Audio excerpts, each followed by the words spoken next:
आप देख रहे हैं अनहोनी। तो चलिए बढ़ते हैं आज की इस कहानी की ओर।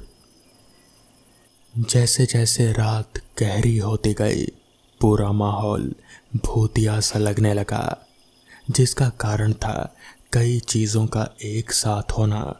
कहीं दूर से आती उल्लू की आवाज़, तो कहीं से कुत्तों के रोने की आवाज़, जो काफ़ी डराने वाली थी। एक तो ठंडी का मौसम था, उसमें भी घना कोहरा, जो अकड़न के साथ सिहरन भी पैदा कर रहा था। जैसे जैसे सन्नाटा बढ़ता गया, मैं अपने कंबल में सिमटता चला गया। सर्द हवाओं का भूतियापन सच में काफ़ी अजीब था। साए साए करती हवाएं खिड़कियों के साथ अटखेलियां कर रहे थे। मेरी खिड़की का एक पेच भी ढीला था। जोर जोर से मेरी वो खिड़की बज रहे थे। ऐसा मालूम पड़ता था जैसे कोई ज़बरदस्ती उसे खोलने की कोशिश कर रहा हो। मुझे उस तरफ देखने की हिम्मत नहीं हो रहे थे। फिर भी कभी नज़र जाती तो ऐसा लगता कि कोई खिड़की के पास खड़ा मुझे देख रहा है, और फिर मैं डर से अपनी नज़रें फेर लेता। खिड़की के पास खड़ी वो परछाई मुझे बार बार घूरे जा रहे थे। मैंने दो दो कंबल ओढ़ रखे थे, फिर भी शरीर के साथ मेरा दिल भी कांप रहा था। फिर अचानक से मुझे कुछ अजीब सी खुशबू आने लगी, जिसमें एक नशा घुला हुआ था। लेकिन डर इतना था कि वो खुशबू से भी डर लगने लग गया। फिर अजीब तरीके से हंसने की आवाज़ आई, साथ में पायल के छन छन की और कंगन के खन खन की। फिर क्या, एक लड़की की आवाज़ मेरे कानों में गूंज गई, दीपक आंखें खोलो, मुझे देखो, मैं आ गई हूँ। दीपक, मैं यहाँ हूँ, भूल गए मुझे। पायल, कंगन और उस लड़की की आवाज़ मुझे इतना बेचैन कर रहे थे कि मैंने ज़ोर से अपने कान अपने हाथों से दबा लिए हैं। फिर भी यह आवाज़ मेरे कानों में गूंजते रहे। क्या कहूँ, उसकी हंसी मेरी सांसें रोक रहे थे, और उसका मेरा नाम लेकर बुलाना मेरी धड़कन। समझ नहीं आ रहा था कि ये कौन है और मुझे कैसे जानती है। धीरे धीरे वो आवाज़ मेरी ओर बढ़ने लगी। मेरी सांसों ने रफ्तार पकड़ ली। धड़कन अपनी गति भूल गई और दिमाग सोचना भूल गया। वो आवाज़ एकदम से मेरे करीब आ चुकी थी। अब क्या होने वाला था मेरे साथ, मुझे कुछ पता नहीं था। मैं डर से सिकुड़ गया था। कोई हरकत नहीं, सांस भी मैंने थाम ली थी। फिर ऐसा लगा कि जैसे धीरे धीरे कोई मेरा कंबल खिसका रहा हो। मैंने कंबल खींचकर फिर ऊपर किया। थोड़ी देर बाद फिर यही हुआ। फिर से मैंने कंबल ऊपर खींचा। 3-4 बार ये खेल चलता ही रहा। मेरे कंबल का खिसकना और बार बार मुझे कंबल का ठीक करना। मैंने ज़ोर से कंबल पकड़ लिया ताकि अब ना खिसके, लेकिन क्या कहूँ, फिर से कंबल खिसका और मैं उसे संभाल नहीं पाया। ऐसा लगा जैसे किसी ने अचानक से कंबल खींच दिया हो, लेकिन डर की वजह से मुझे कुछ एहसास नहीं हो रहा था कि मेरे साथ क्या हुआ। मैं अचानक से सोते सोते फूलों के बाग में कैसे पहुंच गया, जहां रंग बिरंगे फूल थे। कहीं चिड़ियों का चहचहाना था, कहीं फूलों पर तितलियां थी। बहुत ही खूबसूरत दृश्य था, और चारों ओर बिखरी मदहोश करती खुशबू मेरे अंदर की चाहत को जैसे जगा रहे थे। उन नज़ारों को देखकर मैं जैसे सब कुछ भूल गया। मैं कौन हूँ, यहाँ क्या कर रहा हूँ, सब कुछ मुझ पर जैसे एक नशा सा छाने लगा।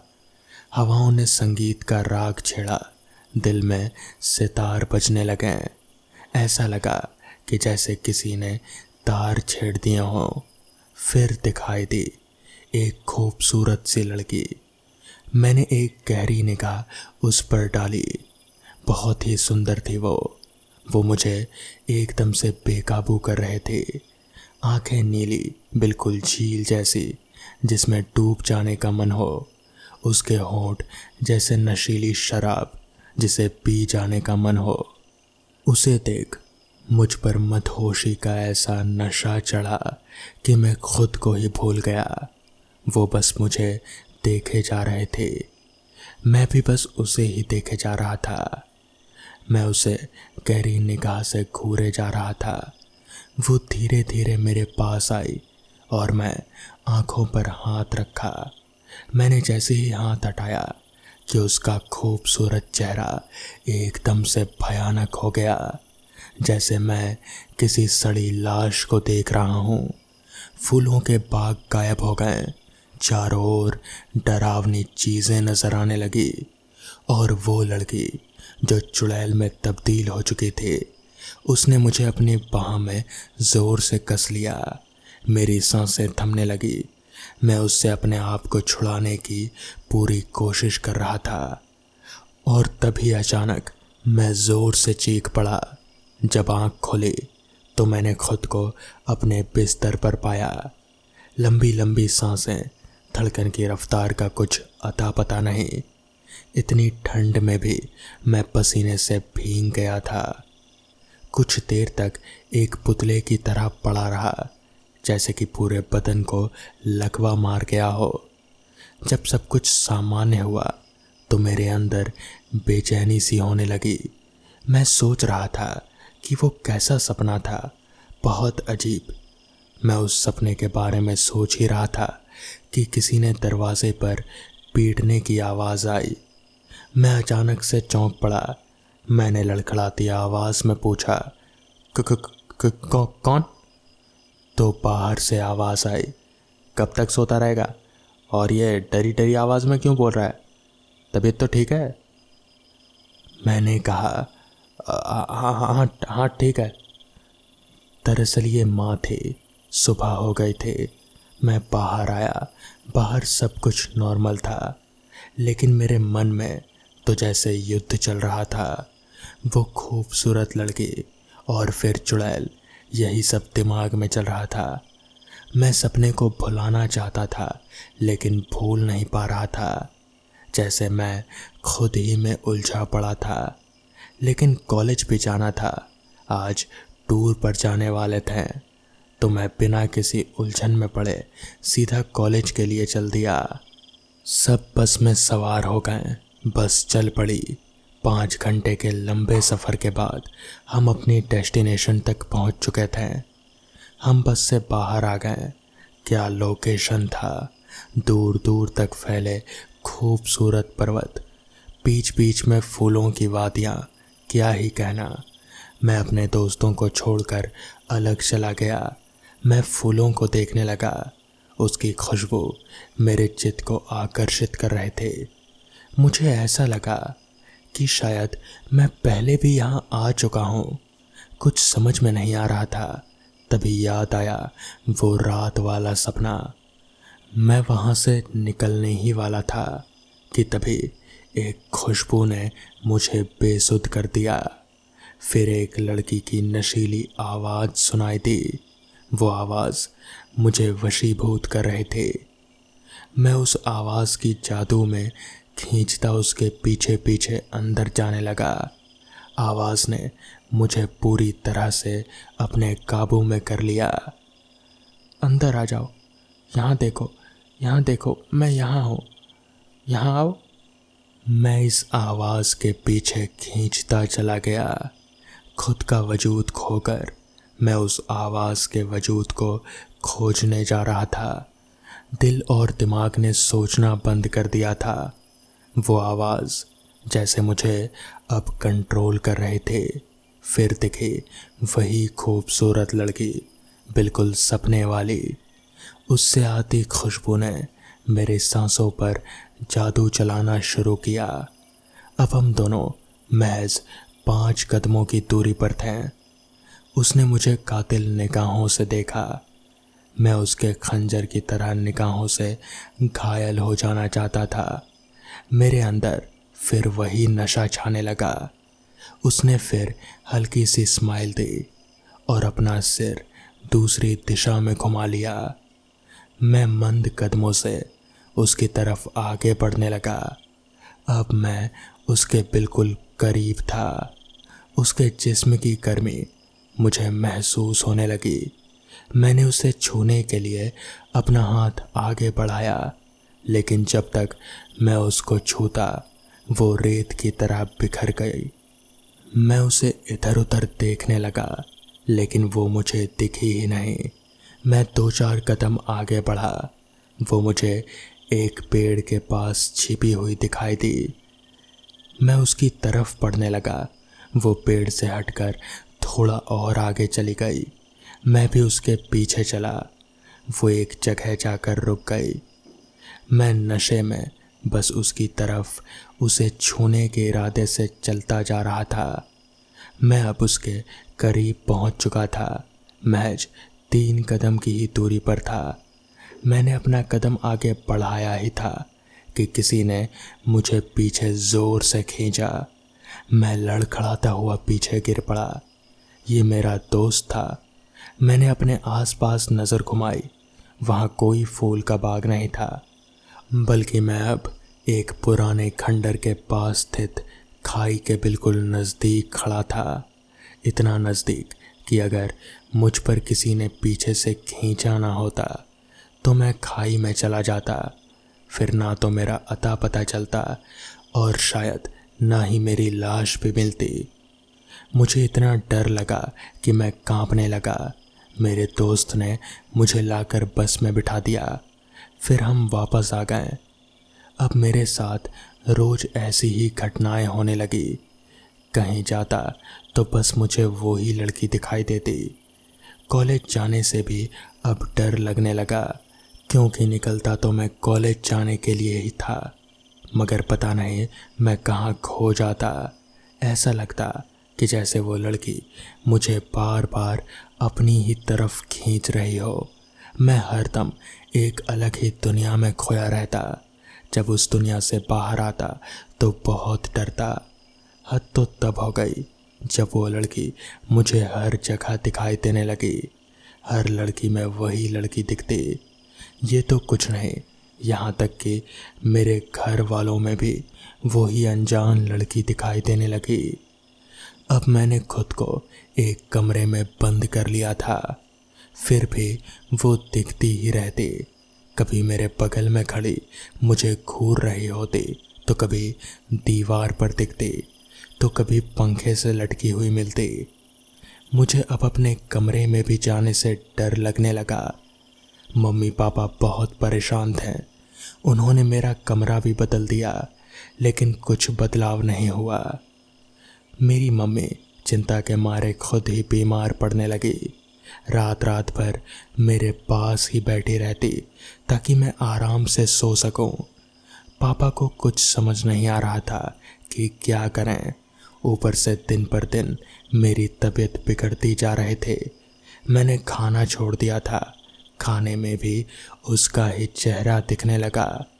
वो हंसता चेहरा इतना डरा रहा था कि मैंने हंसना ही छोड़ दिया था। आईने से भी नफरत हो गई थी मुझे। जब भी आईना देखता तो उस आईने में भी वो ही दिखाई देती। मैंने सारे आईने और कांच तोड़ डाले थे। अब मैं पागलों की तरह हरकतें करने लगा था। 24 घंटे मैं अपना सर दबाए बेचैन रहता था। मेरे कान में उसकी हंसी गूंजती रहती। कुछ भी समझ नहीं आ रहा था कि आखिर ये सब हो क्या रहा है। गांव में भी अफवाह उड़ने लगी। लोग भूत पिशाच, डायन चुड़ैल और ना जाने क्या क्या बातें करने लगे। यहाँ तक कि मुफ्त के सुझाव भी अब घर वालों को मिलने लगे। कोई कहता पुरानी मंदिर के पंडित को बुला लो, तो कोई कहता शमशान के तांत्रिक को बुलवा लो। इतने लोगों का सुनकर आखिरकार घर वाले भी मान ही गए और उन्होंने शमशान के तांत्रिक को बुलवा ही लिया। मैं इन चीज़ों में कभी भी विश्वास नहीं रखता था। तांत्रिक मुझे खुद ही भटका हुआ आत्मा जान पड़ रहा था। उसने काले काले कपड़े पहन रखे थे और सिर पर एक काला कपड़ा बांधे हुए था। माथे पर राख मला था।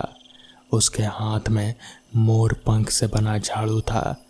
एक काले रंग का झोला भी था जिसमें एक मानव खोपड़ी, कुछ हड्डियां, थोड़ा बहुत पाउडर जैसा और कुछ बोतल में कोई तरल पदार्थ था। उसके शरीर से सड़न की गंध आ रहे थे। तांत्रिक ने आते ही बड़ी सशक्त नज़रों से हमारे घर को देखा और फिर मेरी तरफ देखते हुए बोला, फूलों की खुशबू अभी आ रही है। ये सुनकर तो जैसे मेरा दिमाग ही हिल गया। मुझे कुछ समझ नहीं आया कि आखिर इस तांत्रिक को पता कैसे चला कि मुझे फूलों की खुशबू आती है। इस पर मैंने अपना सिर ना में हिलाया, जिस पर उस तांत्रिक ने कहा, वो लड़की, वो तुम्हें अपने पास बुलाती है क्या? इस पर मैंने अपना सिर हाँ में हिलाया। मेरी सारी बात सुन तांत्रिक ने एक बार चारों तरफ देखा और फिर कहा, ये पिछले जन्म का प्यार है, वो इसे लेकर ही रहेगी। तांत्रिक बड़ा कॉन्फिडेंस से बोला, बाबा कुछ तो उपाय होगा। पापा ने हाथ जोड़ते हुए कहा, उपाय है, लेकिन ये काम करेगा या नहीं मैं भी सही सही नहीं बोल सकता। इस पर पापा ने कहा, जो कहेंगे सब होगा, बस आप इसे ठीक कर दीजिए। ठीक है, उपाय बताता हूँ। अमावस्या की रात एक बड़ा हवन कराना होगा, उसमें खून की बलि देनी होगी और ये इतना आसान नहीं है, इसमें किसी की जान भी जा सकती है। पापा ने डरते हुए बोला, बाबा कुछ भी कीजिए, लेकिन मेरे बच्चे को बचा लीजिए। बाबा मंजूर हो गए, जिसके बाद अमावस्या की रात आई। घर के लोग थोड़े डरे हुए थे। उसने नरमुंडी सजाया और मुझे बीच में बैठा दिया। 2 घंटों तक वो कुछ बड़बड़ाता रहा और फिर अचानक से मेरा सिर एकदम से भारी सा होने लगा और मैं वहीं पर पड़ा पड़ा बेहोश हो गया। फिर जब मैं उठा तो मैं अपने बिस्तर पर पड़ा हुआ था। पापा मम्मी वहीं पर खड़े थे। उस दिन के बाद से मुझे कभी भी ना तो वो लड़की दिखी और ना ही कभी वो अजीबोगरीब सपना आया। वो तांत्रिक ने ऐसा क्या किया जो मुझे वो सबसे छुटकारा मिल गया, ये आज भी मैं समझ नहीं पाया। मगर ना तो उस तांत्रिक ने कोई पैसे लिए और ना ही कुछ ऐसा रकम, मगर वो सब था क्या, ये आज भी मुझे कुछ समझ नहीं आ रहा था। तो दोस्तों, ये थी आज की कहानी। अगर आपको ये कहानी पसंद आई हो तो वीडियो को लाइक और चैनल को सब्सक्राइब कर दें। तो मैं आपका दोस्त आर्यन जल्द ही मिलूँगा आपसे ऐसी ही नई कहानियों के साथ। तब तक के लिए अपना ख्याल रखें।